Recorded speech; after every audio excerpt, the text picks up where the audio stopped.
जय भोले सभी को। भगवान भोलेनाथ आप सभी की सभी मनोकामनाएं पूर्ण करें। आज मैं आपको सुनाऊंगी गुरु प्रदोष की व्रत कथा।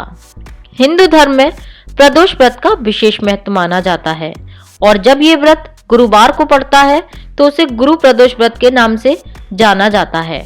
कहते हैं गुरु प्रदोष व्रत रखने से भक्तों को पूर्वजों का आशीर्वाद मिलता है।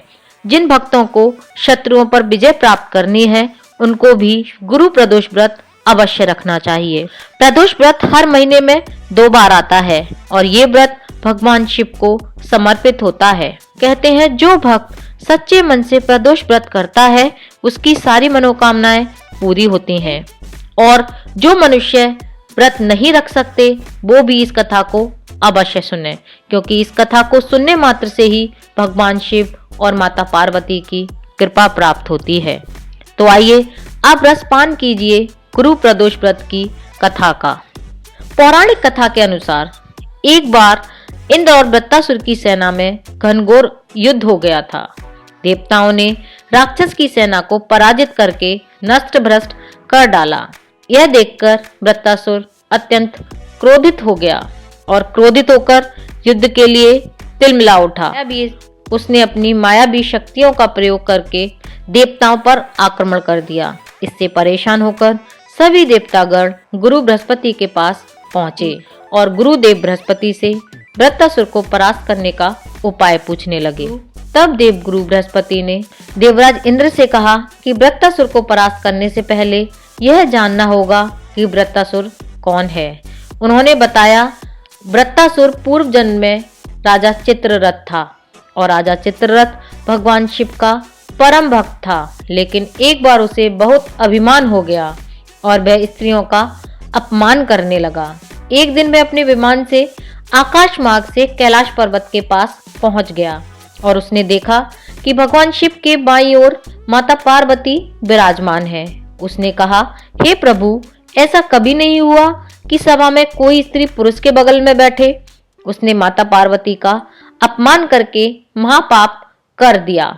चित्ररथ के ऐसे वचन सुनकर सर्वव्यापी शिव शंकर हंसकर बोले, हे राजन, मेरा व्यवहारिक दृष्टिकोण अलग है।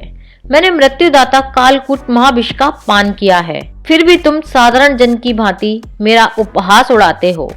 चित्ररथ की बात सुनकर माता पार्वती को भी बहुत ही क्रोध आया और माता पार्वती ने चित्ररथ से कहा, अरे दुष्ट, तूने सर्वव्यापी महेश्वर के साथ मेरा भी अपमान किया है और मेरा उपहास उड़ाया है, इसलिए मैं तुझे श्राप देती हूँ, तुम विमान से नीचे गिर जाओ और राक्षस योनि में जन्म लो। श्राप के प्रभाव से चित्ररथ नीचे गिर गया और राक्षस योनि में पहुंच गया।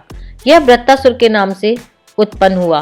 वृत्तासुर जन्म काल से ही शिव जी का परम भक्त था। उसने भगवान शिव को प्रसन्न करके कई शक्तियां प्राप्त कर ली थीं।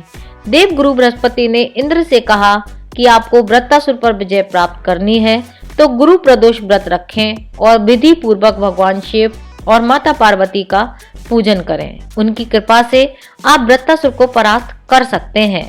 देव गुरु के ऐसे सुझाव पर इंद्र ने गुरु प्रदोष व्रत रखा और भगवान शिव और माता पार्वती का पूजन किया। इससे माता पार्वती और भगवान शिव बहुत ही प्रसन्न हुए। उन्होंने देवराज इंद्र को वृत्तासुर पर विजय प्राप्ति का वरदान दिया। इसके बाद इंद्र ने युद्ध में वृत्तासुर को परास्त करके फिर से शांति की स्थापना की। इस वजह से गुरु प्रदोष व्रत शत्रुओं को हराने के लिए किया जाता है और इस तरह शत्रुओं पर विजय प्राप्त करने के लिए गुरु प्रदोष व्रत हर शिव भक्त को अवश्य करना चाहिए। बोलो भगवान शंकर की जय, माता पार्वती की जय। मैं उम्मीद करती हूँ आपको ये कहानी पसंद आई होगी। अगर पसंद आए तो वीडियो को लाइक जरूर करना, क्योंकि आपका एक लाइक मुझे मोटिवेट करता है। मिलती हूँ फिर एक नई कहानी के साथ, तब तक के लिए जय भोले।